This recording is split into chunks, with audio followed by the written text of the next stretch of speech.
In the lively world of advertising, where brands often wrestle with words and visuals, our very own Patanjali recently found itself in a bit of a sticky wicket.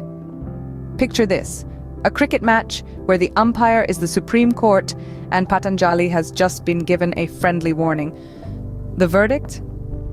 You're doing good work, but can't degrade allopathy, the umpire, the Supreme Court, tells Ramdev. Now, we all know Patanjali, the homegrown brand that has swept the nation with its herbal and Ayurvedic products.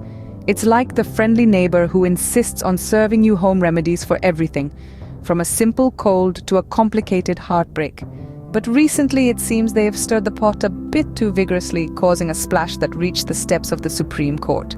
In a world where everyone is trying to score brownie points, Patanjali decided to take a different route.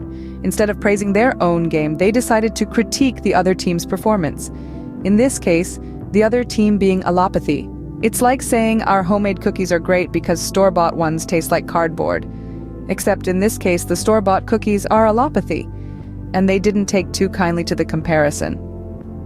But the Supreme Court, playing the role of the wise old coach, stepped in with a gentle reminder. They told Patanjali, "You're doing good work but can't degrade allopathy." It's like telling a child, "You're doing great in your school play but you can't pull the other kids' costumes apart to make yours look better." In essence, the Supreme Court reminded Patanjali that every medical system has its own place and importance. It's like a giant medical potluck where allopathy brings the antibiotics, Ayurveda brings the herbal remedies, and homeopathy brings the tiny white pills. Each has its own charm and value, and there's no need to start a food fight. So as we wrap up this lighthearted look at the Patanjali ads case, let's remember the wise words of the Supreme Court. You're doing good work, but can't degrade allopathy.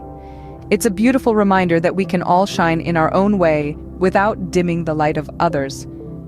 Because after all, isn't variety the spice of life? And who better than Patanjali to understand the importance of spices? So here's to a world where allopathy, Ayurveda, and homeopathy can all exist in harmony without any cookie or medicine fights.